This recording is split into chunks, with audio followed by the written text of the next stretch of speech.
Hey hello good evening friends. எல்லோரும் பொங்கல் விட்டீங்களா? எல்லோரும் வயிறு வீங்கிச்சா? கரும்பு சாப்பிட்டீங்களா? ஓகேங்க, நாங்களும் சாமி கும்பிடலான்னு சொல்லிட்டு ஈவினிங் டைமில் என் ஹஸ்பண்டும் வந்துட்டாங்க.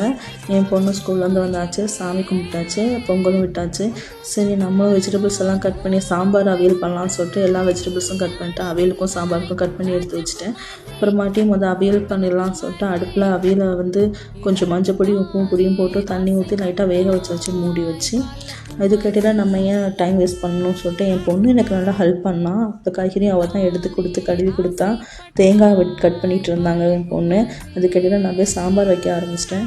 பருப்பு முதல்ல வேக வச்சுட்டேன். அதிலே புளி தண்ணி தேங்காய் எல்லாமே அரைச்சி அதிலே ஊற்றி எல்லாமே ரெடி பண்ணி வச்சுருந்தேன். அதுக்கப்புறம் குக்கர்லேயே ரெடி பண்ணிடலாம், ஏன்னா 9:30க்கு என் ஹஸ்பண்ட் சாப்பாடு வேணும்னு கேட்டாங்க. அதனால் சீக்கிரம் குக்கர்னால் டக்குன்னு ரெடி ஆகிருமேன்னு சொல்லிட்டு குக்கரில் காய்கறி போட்டு எல்லாம் கிண்டி எல்லாம் ரெடி பண்ணி வச்சுருந்தேன். இதுக்கிடையில் பருப்பு எல்லாமே இது பண்ணிவிட்டு நான் சொல்லியிருந்த எண்ணெயாக கலக்கி வச்சுருந்தேன். அதையும் ஊற்றி ஒரு விசிறு விட்டு மணக்க கொத்தமல்லியும் போட்டு இறக்கியாச்சு சாம்பாரை. அதுக்கிடையில் நம்மளுக்கு இங்கே அவியல் ரெடி ஆயிடுச்சு. தேங்காயும் போட்டு கலக்கி தயிரையும் நல்லா பீட் பண்ணி அடித்து விட்டாச்சு. அதுக்கப்புறம் தேங்காய் எண்ணெயில் கடுகு உளுந்தப்பருப்பு போட்டு அவியலும் பண்ணியாச்சு. சரி நம்மளும் மணக்க சாதம் வச்சு சாம்பார் வச்சு அவியல் பப்படம் அப்புறம் சக்கரை பொங்கல் வச்சா சாப்பிட்டோங்க. நாங்களும் சாப்பிட்டு படுத்துக்கிட்டோம். தேங்க்யூ.